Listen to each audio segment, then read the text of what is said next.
ఈ శాసనమండలి సమావేశాలు జరిగినప్పటి నుంచి కూడా ఈ ప్రభుత్వం యొక్క వైఖరి రాష్ట్ర ప్రజలందరూ కూడా గమనిస్తూనే ఉన్నారు. ఈ నిన్న సభలోకి తిరుమల లడ్డు మీద చర్చ రావాలని బీఎస్సీలో నిర్ణయించడం జరిగింది.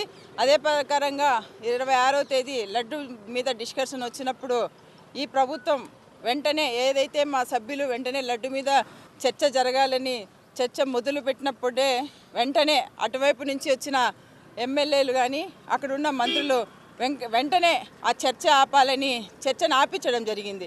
అంటే అక్కడ ఏదైతే వాళ్ళు ఒక స్టేట్మెంట్ చదివిన తర్వాతే చర్చ మొదలు పెట్టాలని చెప్పడం జరిగింది.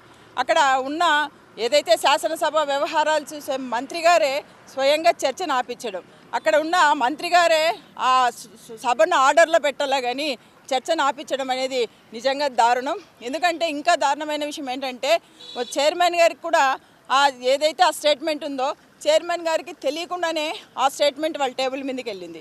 అంటే ఇక్కడ మరీ విషయం ఏంటంటే ఇంత దారుణంగా ఏదైతే మేము ఈ ముఖ్యమంత్రి గారు చేసిన అవాస్తవాలను ఇవి ప్రజలకు తెలియజేయాలని మేము అప్పటి నుంచి కూడా ఇది ఆదాయం లేని బడ్జెట్, అలాంటి బడ్జెట్ ప్రజలకు తెలియజేయాలని కూడా అప్పుల బడ్జెట్ కూడా ప్రజలకు తెలియజేయాలని మేము బడ్జెట్లో కూడా ఈ డిస్కషన్లు పెట్టి కూడా అయినా కూడా మేము 4-5 రోజులు దాన్ని లడ్డు మీద డిస్కషన్ రాయాలని వాయిదా తీర్మానం ఇస్తూ కూడా 26కు బీఎస్సీలో ఇది ఫిక్స్ చేస్తే ఈరోజు కూడా అటు లడ్డు మీద డిస్కషన్ పెడతామని పెట్టినట్టే పెట్టి ఈ చర్చకు రావడానికి మాత్రం ఎందుకు వీళ్ళు భయపడుతున్నారు?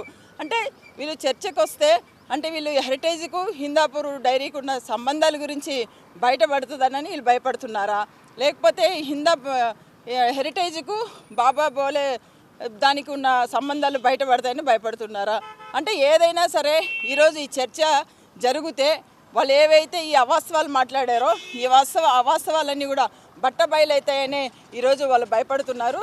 అయితే ఈరోజు మేము ఒక్కటే చెప్తున్నాం, ఇంకా ఈ లడ్డు మీద మీరు ఏదైతే అవాస్తవాలు మాట్లాడినారో ఈ అవాస్తవాలన్నీ కూడా ప్రజలకు తెలియజేసి ఏదైతే సుప్రీంకోర్టు సిట్ ఇచ్చిందో ఆ సిట్టును మాకు అనుకూలంగా, అంటే మేము ఎక్కడ తప్పు చేయలేదు కాబట్టి మా సిట్ ఇచ్చారు, దాన్ని ఖచ్చితంగా ప్రజలకు క్లియర్గా అర్థమైంది.